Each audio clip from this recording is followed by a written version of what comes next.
Get a £5 free bet every week with Offer Club from William Hill. Simply stake a total of £20 or more across the week on pre-match football accumulators with 4 or more selections, and you'll get a £5 free bet on the Friday.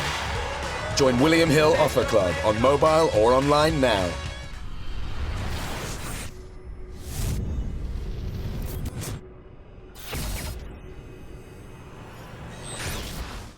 This is KUGAN CASSIUS for Eiffel TV in association with Macklin's Gym Marbella. We're at the Matchroom Gym. With me I've got a professional fighter. Sounds nice. Weird calling you that. Well, me calling you that anyway. Paul Hilz, who's been sparring up here with Anthony Ogogo, Craig Richards, etc. Yep, John Ryder. And also Ted Cheeseman, which is another class bit of sparring I've got coached. Yeah, he's been, they're all very lively, very fit boys, hungry in their game they're in. And yeah, it's just been getting the most out of what I can, putting in what I can, mate. This must be obviously very good for you, being in this gym. It's good for anyone who's in this gym, whatever level they're at, to be around from the likes of Anthony Joshua to Anthony Ogogo to Ricky Burns to definitely all of these guys. Coach, it's all about levels, mate, and I'm a firm believer of that. Someone once said that to me when I first turned over. It's all about levels, and I sort of didn't really understand what to say. Seeing these boys, and it's their living, it's their world, it's their future, it's their kids' future. They're all grinding for their goal, as in a professional boxer, is what they want to end up in life and live that life. And yeah, it has pushed me like to the point of where I didn't expect the to be opened up to the work rate and the consistency of dedication that these boys do. And it is their life, and full respect to anybody out there that's pushing forward for to get sort of them world titles, whatever, European titles, whatever it may be. But it is that next level, mate. Yeah, definitely. I mean, unless people are going through it, I don't suppose they really understand it. And even from a filming side of it, you don't really understand it because you're not doing it yourself. You're seeing it, but you're not actually doing it yourself. Yep. So you sort of see fighters at all levels, and it's hard for people. We're talking about people like John Ryder in there who hasn't won a British title yet, and someone like John Ryder, I said to him earlier on, I feel like he's someone who should have won a British title. $1,000,000%. $1,000,000. And like I said, Ricky Burns just become Scotland's only world champion. Again, legend in his own right, absolutely legend. In fact, legend in the British, I think, in the British public eye, because, like you say, 3-time world champion, and he's come back and put on such a steam of a performance to win it in that sort of fashion. And yeah, you speak to him, and he's hungrier than ever, and I think he's going to push forward with that, And it just gives you that sort of eye-opening thing of what people drive for, Coach, and the sort of the dedication that it takes. It makes you want to sort of push forward, with what you've got to offer, sort of thing. Now, for obviously people that don't know, it was quite a late starter in the pro game. Yeah, I've only been pro for just over 18 months, mate. Yeah, managed to squeeze in 4 fights, but had to have some time off, family commitments and things, which at 35 is, one of those things. Me. Yeah, 4 kids. That's what I'm saying. I ain't got 4 kids, but I know we're the same age. Yeah. Yeah. So we are just we're doing everything we can, and I'm putting everything into it. And we've got this fight coming up in a few weeks, and I'm just pushing forward to make a success of whatever I dedicate to. I mean, it's very few people that sort of decide to sort of turn pro. 33 would have been, I suppose. 1,000,000%, yeah. When you did, and I suppose your goals back then, before you turned pro, to where they are now, have they changed? 1,000,000%. My goal was to turn professional and have one professional fight after being on the unlicensed scene, just to sort of say that at 35 I reached that goal. Then to go on to fight for a title, which I did in December, was opened up another goal.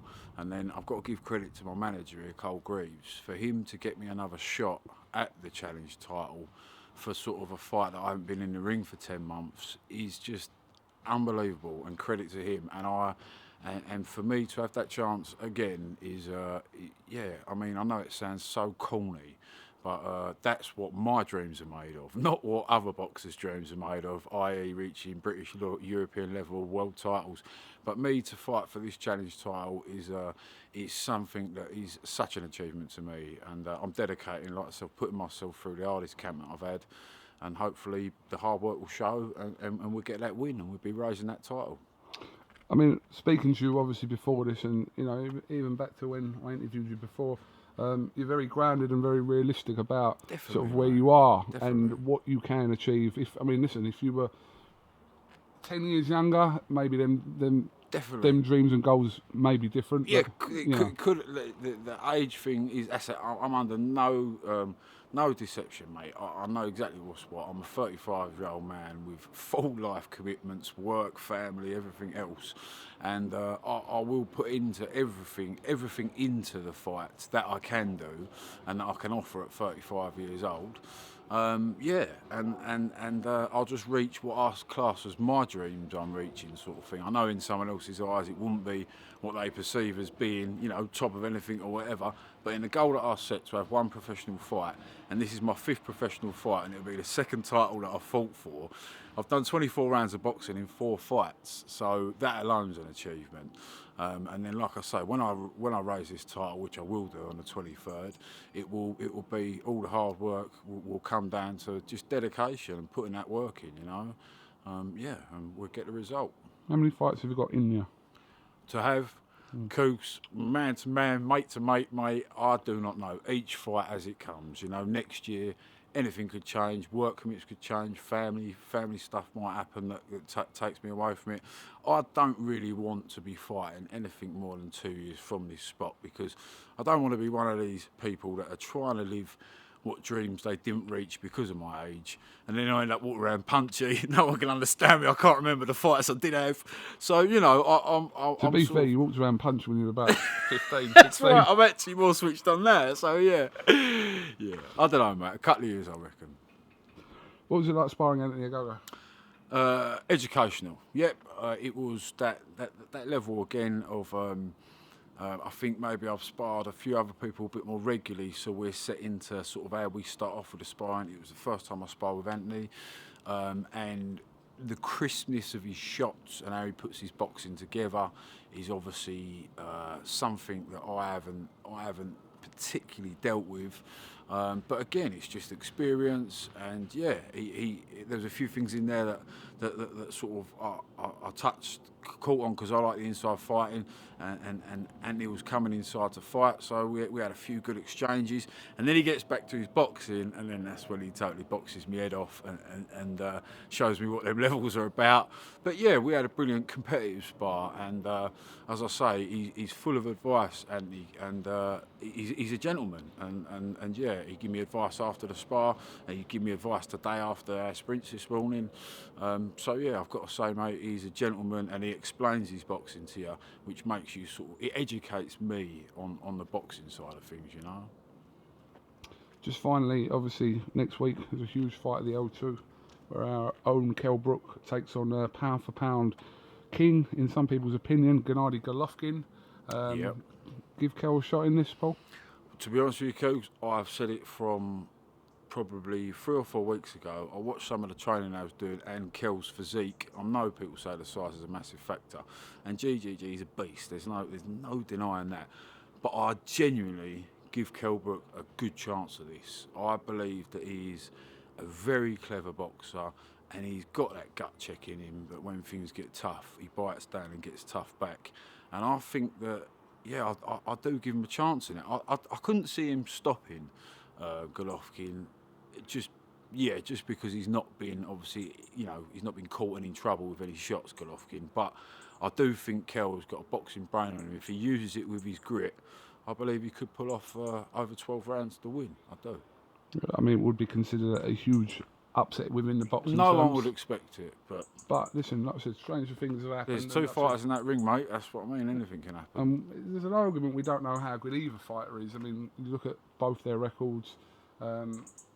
Golovkin's absolutely ironed out everyone in emphatic fashion. Right. But I mean, Kell Brook, like I said, 35 fights in, and there's a case of we don't really know how good Kell Brook is, really. That's right. Yeah, so jump up the weights, but I like this line, dare to be great, which is being chucked around this week. But definitely. I've made that up myself, by the way, so you people done well. start going. That's a good. Dare to be great. But that's it, and that's what he's living by. And I believe he believes, which I think is one of the massive things. I don't think that Amir Khan actually believed that he was going to beat Canelo, I've got to say this, like when you watch the fight back now, when I watched it the other night and I see him get caught with that right hand, it was as if he was anticipating that shot. I don't think Kell Brook's going to anticipate nothing apart from getting his boxing off. And yeah, I believe that could be a success story there, definitely. We shall see, September the 10th. Your fight is on the 23rd of September. Yep, Grey Civic. Grey Civic, that's it, over 8 rounds for the British Challenge title at super middleweight. Can't wait, get in there, do that business, lift that title, and yeah, just appreciate everybody's support. We have, I don't know his name because it sounds like it's a free name, boom, boom, boom, and Cole sent it to me, but it's a message, mate. All right. I'll message you. Listen, you text it to me later. No, you're not the first. Listen, I've interviewed loads of fighters where... I don't get tied up with that, mate. Yeah. I don't actually know his name. Yeah, no, that's right. It's Cole's my manager. Kevin and Cole have sorted it out between them, and they're happy with it. And so I'm happy to, whoever they put in front of me, I'll be doing my best to come off the winner that night. Okay. I've got a dream. I want to have one pro fight. Powerful. I've just decided it now. I want to have one pro fight. Yeah. I'm going to get slated for this. You do know that, don't you? Nice one, bro. I couldn't do it. No. I couldn't do it. It'd be like Freddie Flintoff, but worse. It would. You cracked me up. You're a classic. It would. If I come out genuinely and said, listen, I want to have one pro fight, got myself fit, somehow I managed to pass a board medical, which at the minute I'd fail like a 11 plus exam, right? But anyway, you never know. That'd be mad. Geez, that'd be mad. It's not more realistic to have a white collar, being honest. Yeah, I think you'd be able to. And I'd want, do you know what? I don't want a competitive fight. I'd want a knockover job. I'd want someone who would actually willing to roll over. So go to a promoter. I'll sell you 300 tickets. You'll be on Sky. Oh, listen, I'm confident of selling out like a year ball. I was about to say you would sell that. Just from Wickford alone. Coach, you definitely would sell just from Wickford alone. Oh, I might push it. Do you know what? Because I've been asked to do one before. And haven't really wanted to do it, but I thought maybe I'll do it. I've got to really want to do it. Definitely. Even if, like I said, white collar. I'm talking rubbish, talking about doing a flint off, but a white collar. Because the thing is, guys, like I say, there's no place. It's the loneliest sport in the world. When you're through them ropes, you look back at your teammate. There's fucking no cunt there. You know what I mean? It's getting ledge, and then. That's it. When you get punched in the face, you really know how much you want it. So you got to make sure you want it, big man. Definitely. Have a spar with someone first. That's it, isn't it? Yeah. And decide. All right. Well, listen, Paul. Thank you very much for talking to IFL TV. Best of luck in the rest of your camp ahead of the 23rd of September. And yeah. Coach, it's a pleasure, mate. Thank you. It's always nice to catch up with you. No problem. Thank you very much. Cheers, mate.